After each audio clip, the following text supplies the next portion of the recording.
So Andy Serkis stars in this film, and I just want to make it crystal clear that his character is definitely not an exaggeration of Rupert Murdoch. Under no circumstances should the character that he plays in this film be mistaken for the media mogul Rupert Murdoch. I just want to make that 100% clear. He is not Rupert Murdoch. He's totally a rip-off of Rupert Murdoch. We had a situation. Huh? I'm in so much trouble. What's happened? Are they out of water?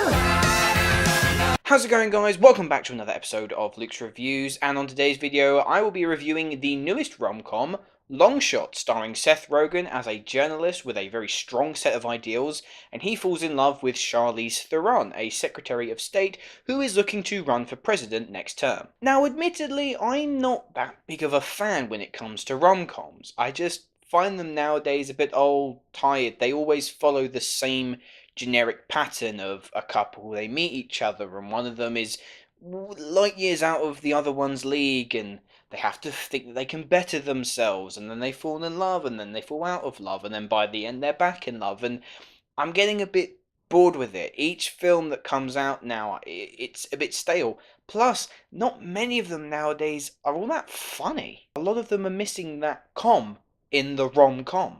But, I was blown away with Longshot. I loved it. This isn't just a good rom-com. This isn't just one that is passable, that you think, yeah, have fun, you'll enjoy it. This is a great movie. This is a really terrific rom-com.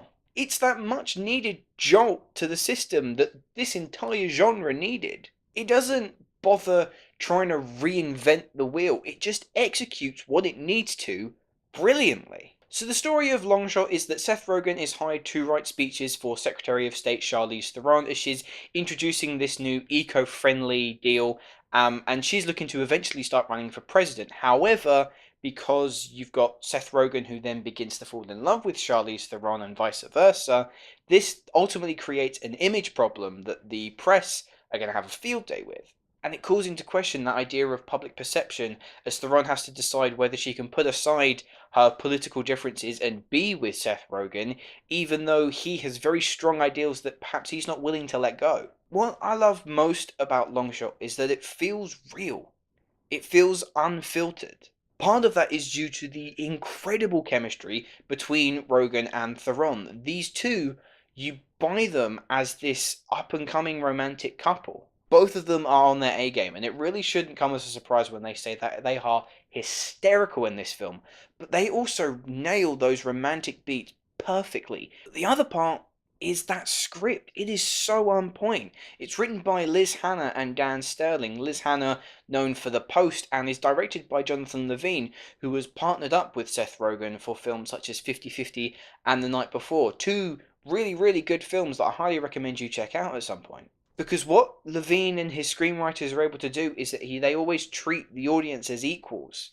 It never panders to them, and thus it becomes a very clever comedy. It definitely has some gross out moments and stoner comedy moments that you come to expect with Seth Rogen in a film, but it doesn't rely on them. It also deals heavily with a very political context. Heck, the opening of the film is Seth Rogen infiltrating a neo-Nazi group, but what I admire most about this film is no matter your political side that you're on, it always treats every situation it comes across professionally. Yes, certain situations are played for laugh, and yes, it has a lot of things to say, but instead of prying open your mouth and shouting them down your throat, it just wants to talk to you about it, which I think is the best way that they could have possibly approached this. Themes such as the unhealthy relationship between the media and the government, and the overall sense of female empowerment and how that scares men in power, is handled so delicately. But yet the meaning of what they're trying to say still gets across. And it is also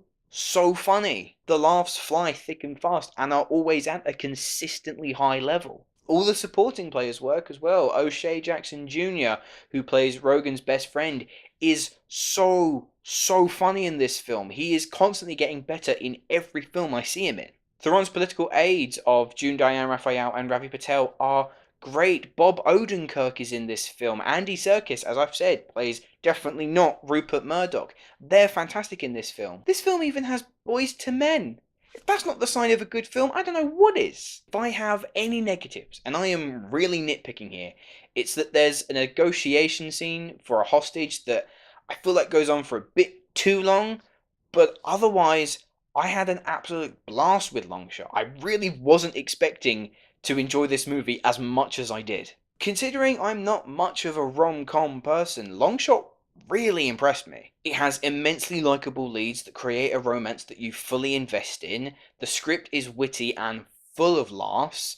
This film is a real treat. Overall, I'm going to give Longshot a 9 out of 10. So, those are my thoughts on Longshot. If you've seen the film, let me know what you thought in the comments below. Also, I want to know, what is your favourite romantic comedy within the last 5 years? If you have enjoyed this video, please hit that like button and subscribe to my channel if you haven't already. Links to my Facebook, Twitter, Instagram and blog are in the description below. Many thanks for watching, guys, and I shall see you in the next video.